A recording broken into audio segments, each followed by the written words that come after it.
Thank you very much for the invitation to do this presentation and discussion. It's a real pleasure to be with you all today. I hope everyone's doing well.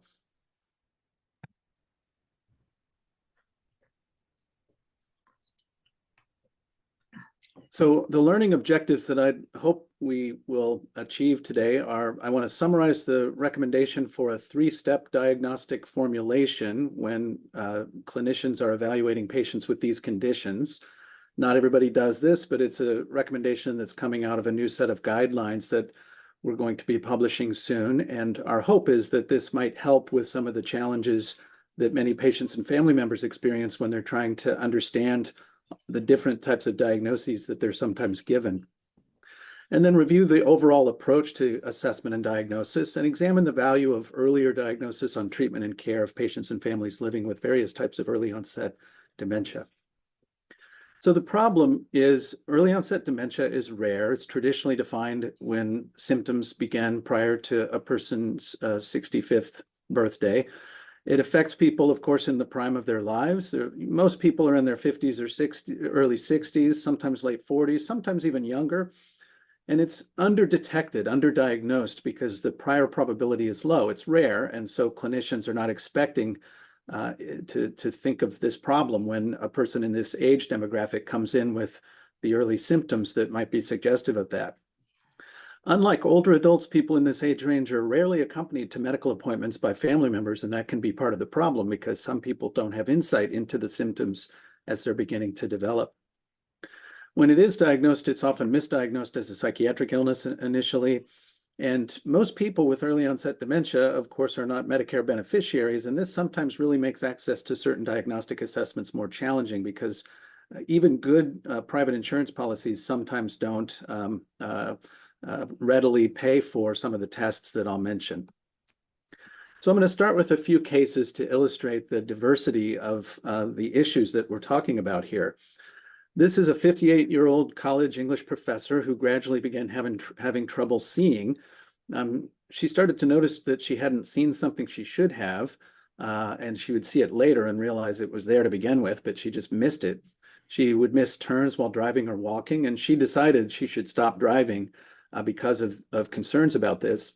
She was otherwise completely independent and functioning highly, advising multiple undergraduate students and supervising several grad students, but was increasingly unsure of where things are. She would sometimes look for her purse multiple times a day, but it would turn out it was sitting right in front of her, and she didn't see it. She began having difficulty recognizing familiar people by their face, even including her son, but then would recognize them when they spoke or when she saw them walking toward her. That's what's called prosopagnosia. That's an acquired problem with understanding who people are by looking at their face, often referred to as face blindness. She hadn't had this problem before. It developed gradually over this time frame. And because of the difficulties she was having teaching, largely related to these visual issues, she was asked to take an early retirement. Then we have a 62-year-old endocrinologist who gradually began having trouble at work. He was initially still able to do his job and had intact functioning at home, but was beginning to struggle. He was showing up late for his clinic, was not following up on plans that he had made with patients. Staff at work had been trying to help him, but were increasingly growing concerned. And he didn't seem aware of the problems, wasn't concerned. And then he gave a presentation that was supposed to be a 45-minute talk, but after about 10 minutes, sat down as if it were completely normal for it to be concluded. And at that point, it was the straw that broke the camel's back, and his colleagues informed his wife and encouraged them to see a neurologist, which they did. And the neurologic assessment demonstrated executive dysfunction, problems with problem solving, and a complete lack of insight and concern about the issues, even when they were pointed out to him. Then we have a 53-year-old public works crew foreman who became gradually disorganized at work and at home and started behaving in what his family talked about as like he had mania, sometimes seemed inappropriately happy, disinhibited, loss of filter. He was initially still able to do his job, but was struggling as well and had trouble keeping up with conversations, was distractible, started behaving like someone with ADHD, and would sometimes act anxious, but other times say he felt great and rated his mood as 10 out of 10, sort of these extreme fluctuations. And peers at work later said that they were covering for him, but were making sure not to let him do any activities that might present danger. And then finally, the library scholar who committed bank fraud, 59-year-old award-winning high school library scholar, had a whole host of symptoms, including excessive spending that he hid from his wife, was suspended from work due to sexual harassment of a student, and so forth. I won't read all of this to you, but I will put the link to the AARP article where this was profiled in detail in the chat after the talk, so you can look at it later. It's a really compelling story. So the continuum of these neurodegenerative dementias is, I think, best thought of in this way. We have accumulating pathology that begins to develop in the brain for reasons we largely don't understand, and that gradually starts to take hold.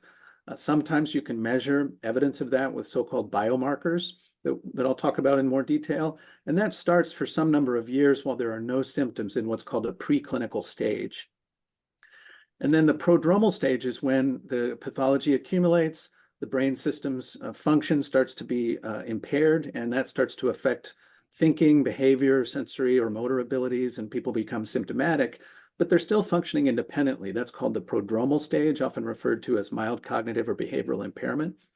And then the pathology continues to spread and impact the functioning of the brain systems, and cognition and behavior and other abilities continue to decline to the point where the person loses independent social or occupational functioning, and that's when they cross the threshold. Yeah, traffic died out. Yeah. Dementia. So the goals of the diagnostic evaluation are to figure out what's the clinical illness, how has the person changed, what's their overall cognitive functional status. We think about this as mild cognitive impairment or mild dementia or moderate or severe dementia in general terms. That is a shorthand communication. And then is there a recognizable cognitive behavioral syndrome, the constellation of symptoms that we sometimes have a specific name for? And I'll go into these in more depth in a moment. And are there important accompanying clinical features like problems with movement or psychiatric symptoms or other medical conditions that might be a clue about what the condition is that's causing this? And then ultimately, we want to know, is there a brain disease or disorder that's causing these symptoms? And a variety of tests are used to figure that out. Ultimately, we want to try to figure all this out so we can use this information to develop a comprehensive treatment and care plan. So here's a sort of schematic. Number one, cognitive functional status. Number two, cognitive behavioral syndrome. And those are figured out by taking a history from the patient and someone who knows the patient well about what's been going on in their daily life. What kinds of symptoms are they experiencing? What kinds of signs are present when a person is brought into the office and examined and given cognitive tests, a psychiatric interview, neuropsychological testing? And then to figure out whether there's a brain disease causing these changes, we typically use MRI scans to look at the structure of the brain, various types of functional brain measures, which I'll talk about in a moment, and then an increasing number of biomarkers of the molecular brain pathology that we're starting to be able to measure in living people, which is a real breakthrough that's just occurred in the last 10 years or so, maybe a little more than that now. So for overall cognitive functional status, this is defined by whether people have lost independent functioning due to cognitive or behavioral impairment. And it's really a spectrum ranging from cognitively normal. Some people experience a subjective cognitive decline where they say the person, they themselves may be having symptoms or their loved one may be having symptoms, but if they're tested, they are not found to have any deficits on cognitive testing. And then mild cognitive impairment is where people have symptoms and they also have impairments that are evident on testing, but are still functioning independently. And then the various stages of dementia are when people have lost some degree of independent functioning. And so this is a list of the kinds of things that we're talking about.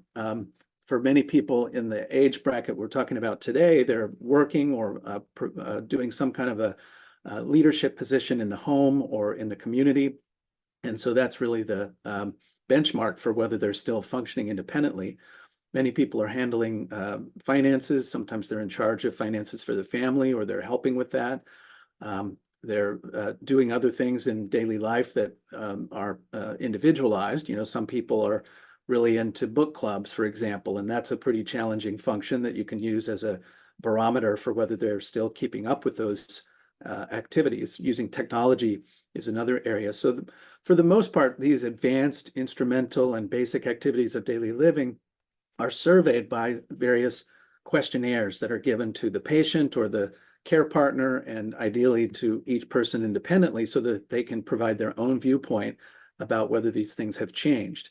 Sometimes this is just ascertained through a discussion in the office, but I think increasingly there are validated, fairly straightforward survey instruments that are used to try to quantify this in a more direct way. Why is this important? Well, a major goal of care planning for people with cognitive impairment or dementia is to try to help people maximize independence while maintaining safety. Obviously, this is a tricky balance and is often the place where complex legal issues arise. Adaptations and supports are critical and need to be reevaluated regularly. Obviously, someone who has lost independent functioning needs a different level of support than someone who's still maintaining independent functioning. Many patients with dementia lack insight, and so that can be a challenge, and we need to sometimes figure out complicated approaches to dealing with things like whether the person is still able to drive safely when they're not aware that they have a problem. And that's where some of the creative approaches are often necessary to implement care plans. So in the approach to clinical diagnosis, we think about the illness, which I summarized as the symptoms and the signs of what's going wrong with the brain. And so when we think about how we assess that, we usually survey six, maybe this is oversimplified, but six general domains of cognition and behavior. Are people able to pay attention appropriately to what they're doing? Do they have executive function? Can they plan, organize, and complete the tasks that they're trying to accomplish in daily life? How is their learning and memory? How are their perceptual and motor skills, language, and social cognition or behavior? These are functions that are referable to major networks in the brain. And so you can see here these different functions mapped on. For example, the visual functions are largely in the occipital and the back of the parietal and temporal lobes, back in the back here. Some of the language abilities are left-sided, predominant, frontal and temporal. And then attention and executive function is largely frontal, but also you can see with the same colored networks here, there are parts of the brain toward the back that are important for attention and executive function too. So it's not just the frontal lobe, it's really frontal systems that are involved. And so as a neurologist, when we think about people's symptoms, we're often trying to localize them to parts of the brain that we think are important so that we can look in detail at those parts of the brain through imaging or other methods to see if we can detect a particular type of abnormality. So in a typical patient with what we usually think of as run-of-the-mill Alzheimer's disease, we have this example, a 77-year-old retired tax attorney, gradually increasing forgetfulness for a couple of years. His family really became alarmed when he didn't remember the whole evening of a Super Bowl party that they had hosted during the week, the next week, had increasing major memory lapses, but was still largely functioning independently. And the PCP thought it wasn't obvious something was wrong in the primary care doctor's office. They'd given the mini mental test and gotten a score of 27 out of 30, which is considered to be within normal limits. But when you look at it, the things that he had trouble with were the three words that is the short-term memory test, which is obviously exactly the problem that his wife and daughter are concerned about. So when seen by a neurologist, there was more detailed testing, and he really had evidence of amnesia on the testing that was out of what would be appropriate for this man's abilities. So the initial imaging, this is an MRI scan that shows the shrinkage of the hippocampus, which is one of the structures that's really important for memory of this sort, and also these white areas that are an indication of small vessel disease in the brain, of kind of hardening of the arteries almost. So the shrinkage of the hippocampus is one of the most classic features of Alzheimer's disease, although it can be caused by other conditions as well. Unfortunately, this man had a fairly short run of things. We diagnosed him with mild cognitive impairment, likely due to Alzheimer's disease.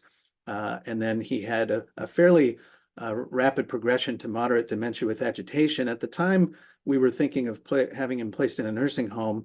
His family was concerned because he had some Parkinson's-like symptoms that he might have had a stroke. So we got a repeat MRI scan. And you can see how over that just a few years, the hippocampus has shrunken dramatically compared to how it was before. So really a fairly rapid progression of his Alzheimer's disease that we confirmed at autopsy, leading to his death at age 84, unfortunately. So that's a typical case of what we think of as Alzheimer's disease. Often people have some degree of vascular disease in the brain too, blood vessel related. These are the major clinical syndromes of dementia. So most people with the typical syndrome of Alzheimer's disease have a significant memory loss like this man had. But some people with Alzheimer's disease or other related conditions can have problems primarily with executive function, reasoning, judgment, problem solving. Some people can present with problems. It said when I hover over it, it says language. failed. Like Bruce Willis did when he first was diagnosed with aphasia and told us about a year ago that that was a problem that he was suffering from, later determined to be a frontotemporal dementia. Some people have problems with visuospatial functioning, like one of the cases at the beginning of the talk. Some people have problems with personality and social emotional behavior or motor functioning. And these really map onto those domains that I was talking about earlier. And the atypical syndromes of Alzheimer's disease in particular are much more common in people who have a young age of onset. So why is the clinical syndrome important? Well, it labels the patient's and family's experience of the illness. Sometimes this is just with descriptive terms like the ones listed here. Sometimes there's a name for the clinical syndrome, which I'll come to in a moment. And it helps to identify the symptoms for therapy of various types. For amnesia, for example, sometimes memory cues can be helpful, and often donepezil or a related medication can be helpful. If a person has aphasia, it's really speech-language therapy that is most helpful for symptoms. And so this also captures some of the elements of care planning and support needs that people have, connects them with appropriate community resources and with research, including clinical trials. So then moving forward, we try to figure out what the underlying brain disease is when people have these kinds of symptoms. And it used to be when I started practicing in my career that had to be done at autopsy by looking at the brain under the microscope. But it's really revolutionized the field to begin to see that we can use biomarkers, which I'll show you in a moment. So even though we spend a lot of time talking about Alzheimer's disease as the most common cause of cognitive impairment and dementia, there are many conditions that can lead to these types of symptoms, including cerebrovascular disease, which may be overt strokes or may be the more subtle kind of hardening of the arteries type thing, like I showed you on the scan.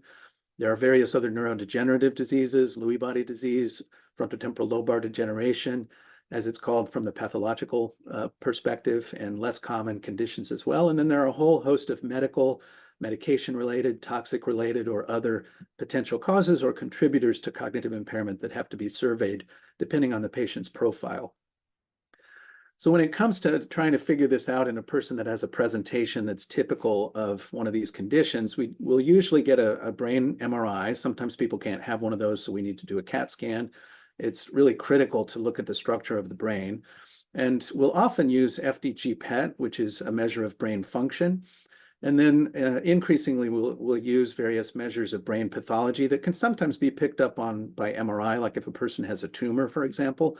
But increasingly in this field, we're using spinal fluid and PET imaging to measure these different things. And I'll show you those in a moment. So this is a glucose PET scan that shows the typical pattern seen in a patient with Alzheimer's disease dementia, where the blue colors in this case indicate reduced brain functioning and the other colors represent normal brain functioning. And so this is a depiction of the right side of the brain viewed from the patient's right side. And you can see the deepest blue colors where the biggest problem is in the parietal lobe and the back of the temporal lobe. So they call this temporoparietal hypometabolism. That's a mouthful, but it basically indicates the parts of the brain where the problem in functioning is. And you can see that there's a little bit of difficulty in the frontal lobes, but it's to a much lesser degree than in the back of the brain.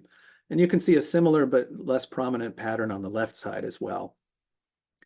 In contrast, a patient with FTD typically has the most prominent problem in the frontal lobe, but as you can see, there are also problems in the temporal and parietal lobes in this patient as well. And some patients have a pattern that's a little difficult to assign, where you see relatively prominent problems in multiple parts of the brain, and often that's in one side of the brain more so than on the other side. Other times people will have a relatively subtle pattern of abnormalities, but still located in a place that might suggest, in this case, early stage AD. So the FDG PET is thought of as more sensitive than an MRI, but not completely specific in terms of the type of disease that we're dealing with. It just tells you where in the brain the problems are and how much of a problem there is. So the molecular biomarkers are largely focused on Alzheimer's disease at present, although there are some emerging for Lewy body disease and some beginning to emerge for frontotemporal degeneration. The PET and CSF biomarkers are FDA approved, so you can measure amyloid and tau in the spinal fluid or with PET scans. And the amyloid is what's in the amyloid plaques that are outside of the brain cells, causing problems with the communication between the brain cells.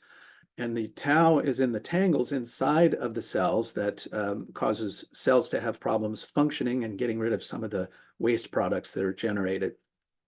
So blood tests for some of these measures are coming soon. Some of those are already on the market, but they're not yet paid for, but likely will be Medicare reimbursed by the end of the year. And that's really going to change our approach to how we obtain these measures. So just to get back to our cases, this is the English professor who gradually developed problems with visual and spatial functioning. And so she was still largely independent. And so her cognitive functional status is MCI, mild cognitive impairment. She does not yet have a loss of independent functioning. And she's got a progressive visuospatial syndrome that has a name for it that's called posterior cortical atrophy syndrome. And so that's really the clinical diagnosis. And then when we got imaging on her, this is the MRI. And if you really are trained at looking at these, you would appreciate the fact that the back of the occipitotemporal lobe and the back of the occipitoparietal lobe is shrunken compared to what it should be. That's a relatively subtle finding, though, and it's a lot more obvious on the glucose PET scan that this is reduced functioning in the back of the brain, most prominent on the patient's right. These images are shown in radiologic convention, where the patient's right is on our left. You can see a lesser degree of the same type of problem on the other side as well, though. And so when we got an amyloid PET, because a lot of times this syndrome, more than 90% of the time, this syndrome is caused by an atypical form of Alzheimer's disease, we see that the amyloid is kind of all over the place. It's in the back and the front. It's on both sides. It likes to go to certain places that don't tend to correspond to the problems where the functioning of the brain is. In contrast, when we look again at the problems in the functioning of the brain in comparison with tau PET, it's really like a mirror image. So the place where the brain is having trouble functioning in a person with Alzheimer's disease is where the tangles are that we can see on tau PET scans. And so it's the amyloid is thought to be a gatekeeper because tau doesn't spread to parts of the brain like this if there's not amyloid present, but it's really the tau that seems to be associated with the loss of functioning of the brain. So our full three-step diagnostic formulation for this patient is here, mild cognitive impairment, posterior cortical atrophy syndrome, and the cause is highly likely Alzheimer's disease. And that's more than a 95% accurate diagnosis when made while a person is still at the early stage of symptoms, which is, I think, something that we're remarkably good at doing at this stage of the game, when people can access the kind of specialty resources that are required to get this type of workup, which is an important barrier in many settings. So the endocrinologist had mild cognitive and behavioral impairment. He was probably borderline mild dementia because he probably shouldn't have been working at that time, but hadn't yet stopped working. He had a progressive dysexecutive syndrome with apathy and lack of insight. In his case, he had shrinkage in both the front and the back of the brain. On the MRI scan, it was a little tough to be sure which was most prominent, but the FDG PET scan showed the most prominent problem in the right frontal lobe, with a lesser degree in the left frontal lobe and a little bit in the back of the brain as well. His amyloid PET scan was completely negative, and it turned out he had a progranulin genetic mutation, which is a genetic mutation that you see in patients with a certain type of frontotemporal degeneration. So that really confirmed what the likely pathology was in his case. Most early onset dementia is not primarily genetic in terms of these abnormalities that we can test for, but at least in some cases, that's a reason for a young onset condition like this. So then his diagnostic formulation is listed here, and the cause is highly likely a specific type of frontotemporal lobar degeneration pathology, because that's what we know that No, particular. I can do that next. of- I was hoping not to miss too much more of this Zoom call. Okay, I'll try that. Thank you. That type of pathology is what we know the particular genetic abnormality leads to. So in some cases, the identification of a specific genetic abnormality is highly predictive of a very specific type of pathology. So then the public works crew foreman had mild cognitive impairment, was still clinging to his job, again, probably really mild dementia, but hadn't yet stopped working. He had a syndrome that many people would refer to as behavioral variant frontotemporal dementia, with executive dysfunction, inappropriate behavior, and inattention. You can see the movement on his MRI scan makes it a little blurry, but there's a fairly prominent amount of shrinkage in the frontal lobe, which is where his glucose PET scan showed a problem. And in his case, actually, he had a lot of amyloid in the brain, and he had tau in the frontal lobe. So this is really a case that looks like FTD, but turned out to be a frontal variant type of Alzheimer's disease when we got the molecular biomarkers. So the cause of his syndrome is highly likely Alzheimer's disease.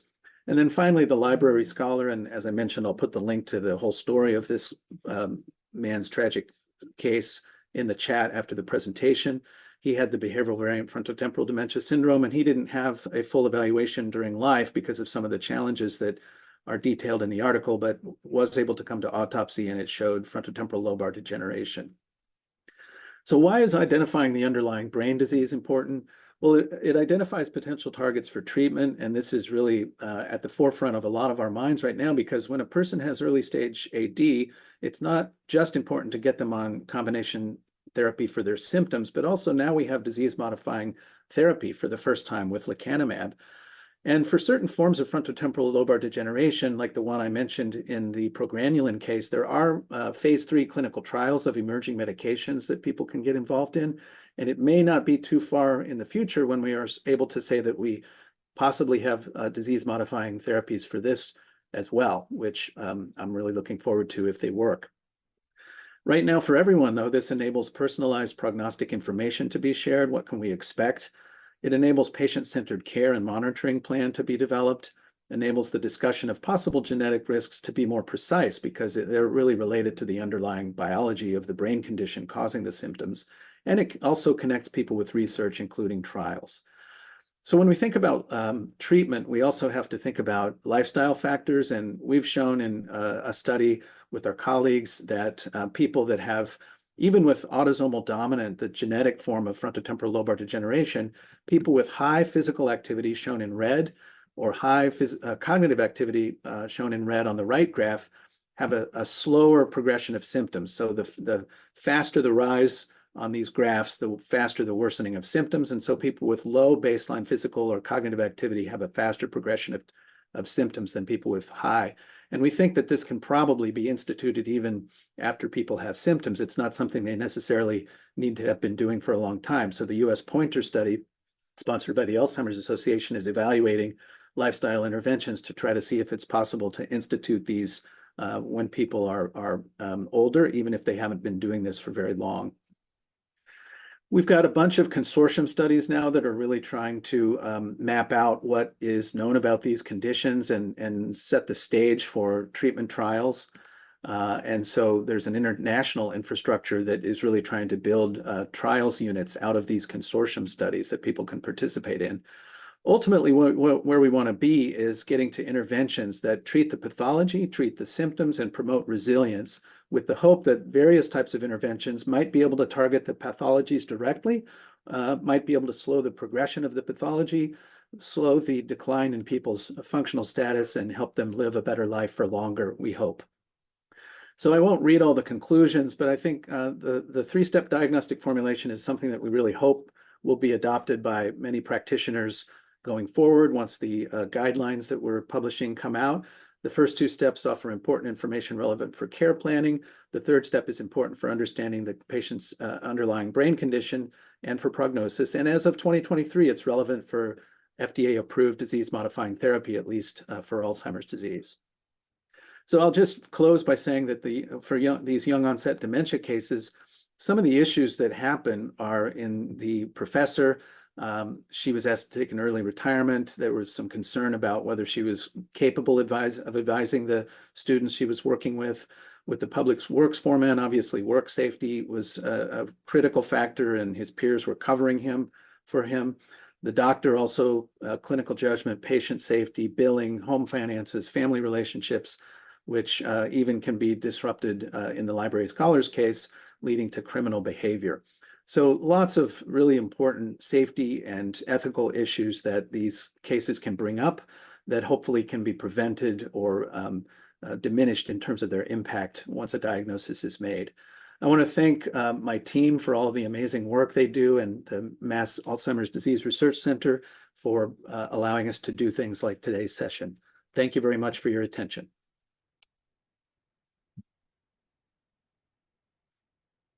That's great. Thanks, Dr. Dickerson.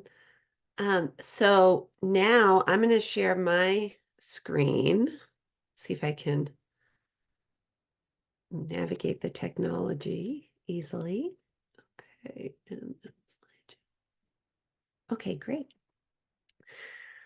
So my name's Katie Brandt. I'm the Director of Caregiver Support Services.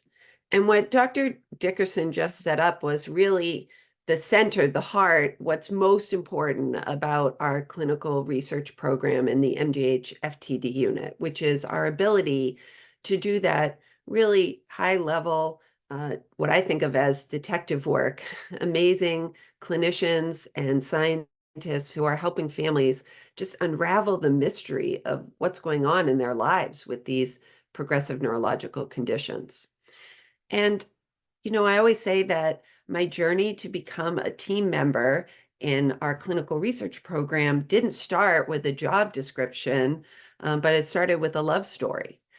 And so here's a picture of my husband, Mike, and I on our wedding day. I was 22 and he was 23, and I was the only one of us who had a job at that time. But we had an old Buick that my parents gave to us and furniture from my grandmother's house. And we were excited to start the adventure of our lives together. We both earned master's degrees. We bought our first little condo and then a home. And we were really excited about starting our lives together. Right before our 5th wedding anniversary, we found out that our love was too big for just 2 people, and our son Noah was on the way. So here he is, just a shameless, gorgeous baby photo that I love to share. And there's our little 3-bedroom house in a lovely lake community in New Hampshire. But it was around this time of so much joy that I started to notice changes in my very sweet and intelligent husband. And Dr. Dickerson had many examples of early symptoms, you know, symptoms that can fall into this category of changes in behavior and personality that lead to difficulties in daily functioning, in relationships, and in communication. And my husband, Mike, had a lot of these strange early symptoms. The first one, just wear your tie. Mike had, he was working as a teacher at a local Catholic school. He was a theology teacher. And part of his job was they had a dress code and he had to wear a tie.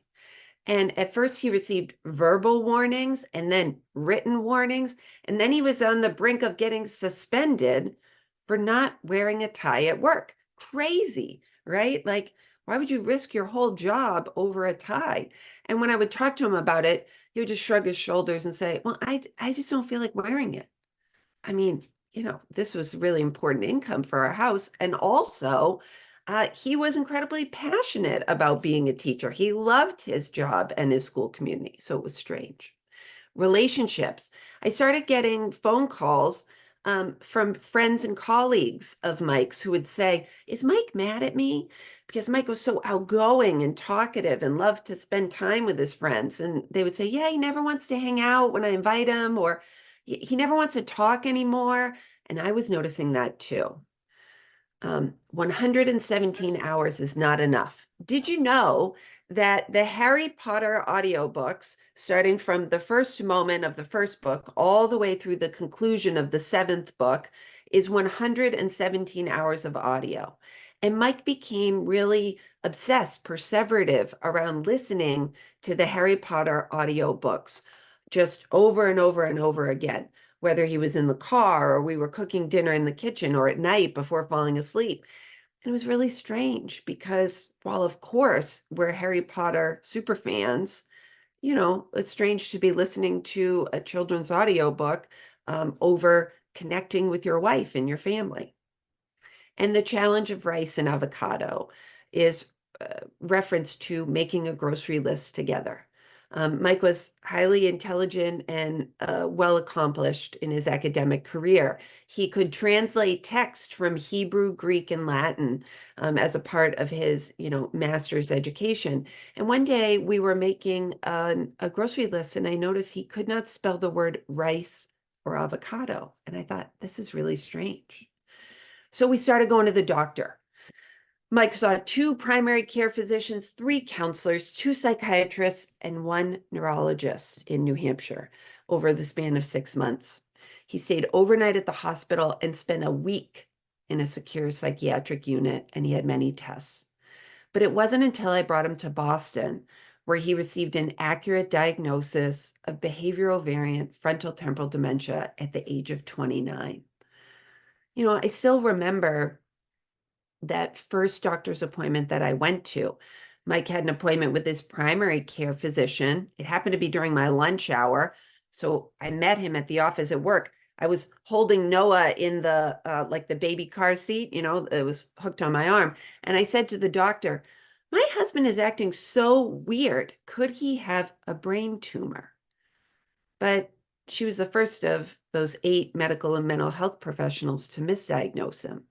And without that accurate diagnosis, I didn't have access to an appropriate treatment plan for my husband, access to thinking about what kind of plan do we need to make for him at work, access to community resources or information that would be relevant to my new role as a caregiver. So it's so important.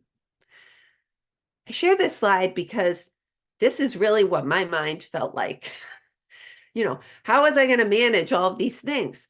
Legal issues, our finances, health insurance, care coverage, right? Because remember, this diagnosis of dementia came in a younger age. So we had an infant son at home that Mike used to participate in being able to provide childcare, but suddenly he couldn't anymore. So not only did I need care coverage for our infant son, but I needed to start thinking about companion care and care coverage for my husband.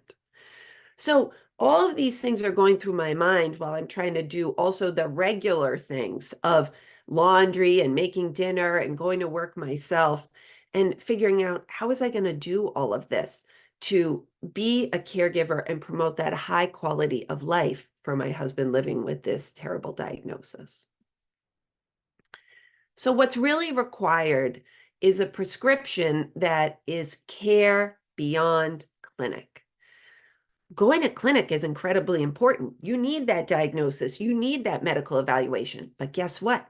The clinic office isn't where you live your life. So when you go home, how are you going to manage? You need education, you need connection, and you need community. I say all the time that we may not have a cure to slow or stop dementia today, but we absolutely have a cure for the isolation and loneliness that can come with a diagnosis for both persons living with a diagnosis and their care partners. So let's think about, how could we make this happen?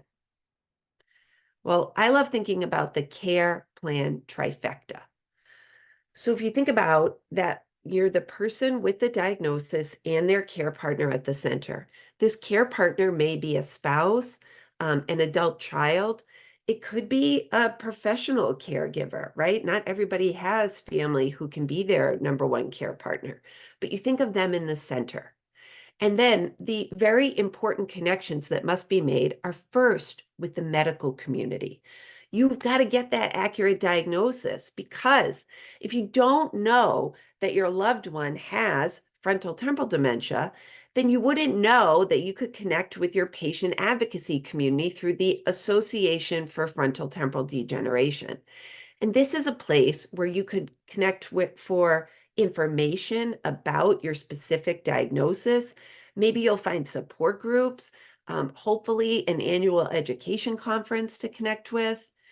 And then that leads us to our home community. Everybody needs to be connected with what are their local resources. And this might be, where's my local home care agency so I can have a home health aide come in to help my loved one shower and take medications and get through the activities of daily living, all the way to, where's my local adult day health center?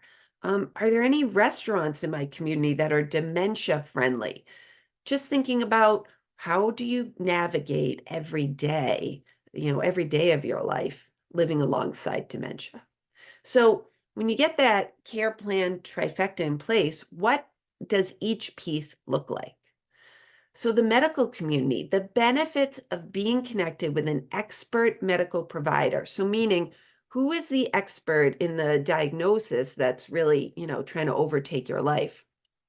So for many people living with Alzheimer's disease or related dementia, that's going to be a neurologist. And we know that across the United States, it's difficult. Not everybody has access to an expert neurologist, but thinking about, who are all the people who can be part of your healthcare team, your primary care physician, a mental health provider, a social worker, to help address your current medical needs, your other medical conditions, like maybe you also have diabetes, maybe you also have a psychiatric or a mental health condition that you need to manage. You could talk about treatment options, symptom management, and this can be a trusted source for information. Right now, I want to encourage everybody, please avoid that midnight Google. Dr. Google is really good at scaring people. He's really good at providing information that may not be relevant to you. So I encourage you, connect with a trusted medical care provider to lead you to trusted information about your condition, and consider attending a support group where you can meet other caregivers who are traveling the journey to kind of try to lead you in a way that's not scary. I tell the team members in the MGH FTD unit that we must all write prescriptions to connect people with the patient advocacy organization that's the right fit for them. So if your loved one is living with a diagnosis of FTD, please run to the website for the Association for Frontotemporal Degeneration, theaftd.org. If you have Alzheimer's disease, go to alz.org. And in fact, the Alzheimer's Association will provide wonderful support to anyone living with dementia or caring for someone living with dementia, a dementia of any type. And did you know that the Alzheimer's Association has a 24/7 hotline, 365 days a year, every single day? They never take a vacation, because caregivers don't take vacations, right? Dementia doesn't take a vacation. So go to alz.org, find the number for the helpline, go to the aftd.org and find out more about FTD and the resources available for free to you today. Connection with the home community. This is a picture of a party that we had at my house, just kind of celebrating an advocacy campaign that I was launching about FTD. And I felt incredibly supported by my community at a time where I experienced significant grief and loss. And this was so important to me, thinking about all the stages of my journey. What were the places in my home community that supported me and helped to make it easier to navigate? My faith community, the local area agency on aging, assisted living memory care, adult day health programs. This is where all the living happened alongside dementia.